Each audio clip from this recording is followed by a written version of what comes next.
Hey guys, what's up? Shadowlands back with another commentary. Today I want to do a recommendations for other video games, particularly single-player games, but some of these are multiplayer as well.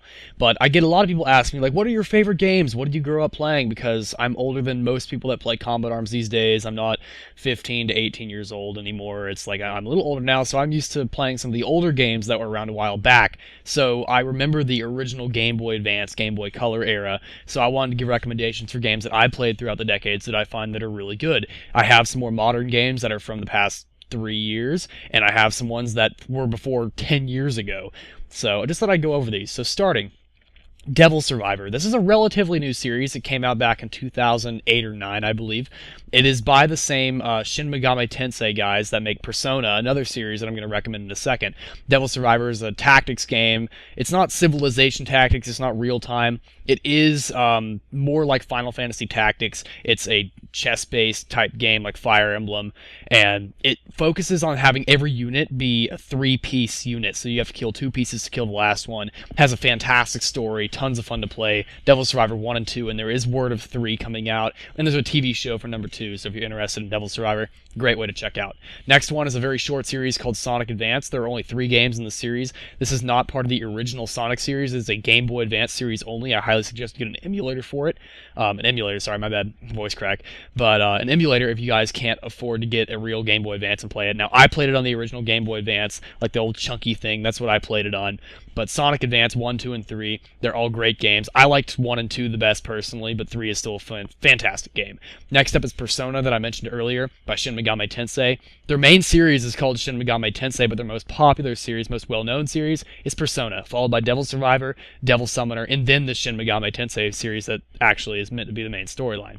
But Persona recently got Persona 4 released, and Persona 5 has been announced, so we're all looking forward to that. It's an RPG very similar to Final Fantasy. Mario and Luigi. That is another big game. It started on the Game Boy Advance with Mario and Luigi Superstar Saga. Loved the death out of that game. It is so much fun to play. You can get an emulator for it online. Totally worth it. It's an RPG unlike any other where you actually have to real-time play the battles as well. Really fun. Next up, and then there's also 2 and 3, and they actually, now 4 is now out on the 3DS, but fantastic games. You should definitely check them out. Next up is Final Fantasy 1 through 6. Now, personally, although I like 7 through 12, 13-ish, 14, Final Fantasy 1 through 6 are the original roots. It's on a different world, really, than the Final Fantasy 7 and after. They follow the same sort of general feel, and they're a ton of fun to play. It sets the definition for the original RPG to come in. It was built off of the model of Dragon Quest, which used to be called Dragon Warrior back in the day. So I highly suggest you guys check those out. Tons of fun to play. Now, Final Fantasy also has a spin-off series called Final Fantasy Tactics. There's the original on the PS1, which was remade called War of the Lions for PSP. It's another tactical game very similar to Fire Emblem and Advance Wars. Highly suggest you check that out. It has a phenomenal storyline, and it gets you really connected with the characters just the same way Fire Emblem does. You feel a real connection to the characters by the end of the game, and it is a recurring series with Final Fantasy Tactics Advance 1, 2, and there is word of 3 coming out. There was a fan-based 3 project, but I think it got canceled, although I do believe Square Enix has finally announced a real official Tactics Advance 3, so we're all looking forward to that. Next up is a very new game called Soldier Front 2. It's basically Combat Arms with Call of Duty Modern Warfare's graphics, and it performs like Counter-Strike. Like, the spread feels like Counter-Strike, the graphics look like Call of Duty, and the physics feel like Combat Arms, so it's like a perfect mesh of the 3 games we all love. There isn't really a whole lot of Battlefield physics in there. Doesn't feel like Battlefield. It really feels like the other 3 games, so if you're looking for a good mesh, it's free to play. It's very balanced. Paying for weapons does not mean you're going to win.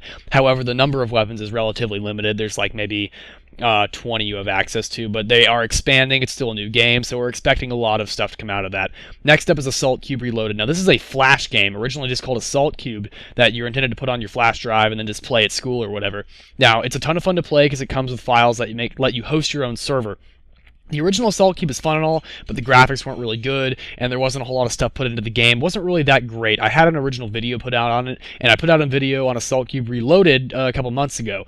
It's definitely worth checking out. It's a free game. Download it. You can host servers. It's meant to be kind of a very quick dirty version of Modern Warfare 2. It's tons of fun to play, very small, and almost any computer can run it no matter how old it is. I've seen computers that are more than 10 years old run the game flawlessly. Next up is a very new game that is completely ripping off Minecraft, but they did a fantastic job. It's called Cube World. Now, they have a problem right now where they're getting DDoS terribly, so there are only certain times of the week, certain times of the day that you can download their game.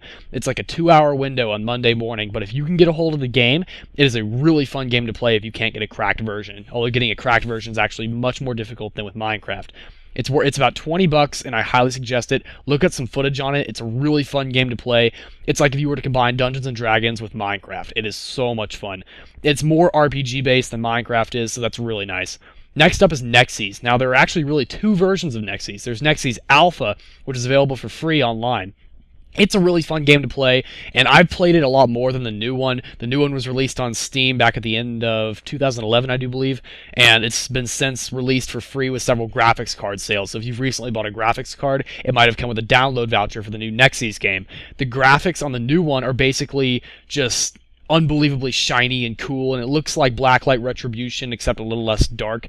Has a lot of the same functions, same modes. It has mutators where you can make the game exactly the way you want it, where only certain guns are allowed. It's a very modifiable game, very easy to mod and write code for, so it's a lot of fun, very modifiable, tons of fun. Highly suggest checking it out. Next up is a PS3 game, which is also available on PC on Steam, called Front Mission Evolved. Now, Front Mission is a series that's been going on for a while, but they didn't really hit their stride until Evolved came out. It was meant to rival the Transformers 3 Cybertron Xbox and PS3 game. Now, this game is dynamic. I can't describe it any other way. You have one little robot, and you can just send missiles flying all over the screen. And the thing is, it doesn't just absolutely obliterate the enemy. It just looks really cool. Aesthetically, it's incredibly pleasing. It looks shiny and cool. The characters' expressions could be done a little bit better. It looks kind of like you're watching a Gary's Mod ripoff, but it is really fun, very dynamic, very fluid controls. Love the control scheme. Tons of fun to play, and if you play it on PC, which is what I more recommend, although PS3 is fine, you can set hotkeys, and it just looks like your fingers dance over the keyboard and just destruction ensues on your screen. It's so much fun to watch. Finally, I want to recommend Full Auto 2. This is a racing game for the PSP, and I do believe the PS3 has a release of Full Auto, but Full Auto 2 on the PSP I believe is the most fun. Think of it as a racing game like Need for Speed, except you have two guns sticking out your front, some kind of turret on top, and a gun that shoots out the back. So you're intended to be able to cover yourself from all three sides, which is really, really cool. You have to battle helicopters, other cars, and it's a really dynamic racing game with a lot of good feel to it. Now, because the game is like a 2006-7 game, the graphics are not as high up to date as you'd want to. It has similar graphics to Need for Speed Underground if you ever played that, but also keep in mind it was designed for the original PSP 1000, so the speed of the game isn't exactly up to date with what we would normally expect for a racing game these days. It's certainly not Grand Theft Auto 5, but the actual amount of fun I had playing the game is amazing. So those are just some of the games that I found over the past decade that I've really enjoyed that I think you guys should check out. A lot of them are free or you can get for free. They don't require money, so if you can't afford that, that's fine. I highly suggest spending just 20 minutes, check out each game. Put just 20 minutes in each one of these, and you will find a new game that you love playing. It's not online necessarily, except for Soldier Front 2 and a few others that I mentioned, but totally worth it, tons of fun. And I hope you guys really enjoy some of these that I mentioned, or maybe you can relate to some of them. Post in the comments if you recognized any of them, because I'd love to hear someone else who's played the game. Thank you for watching. Please rate, comment, subscribe, and I will see you in the next video. Shadowlance out.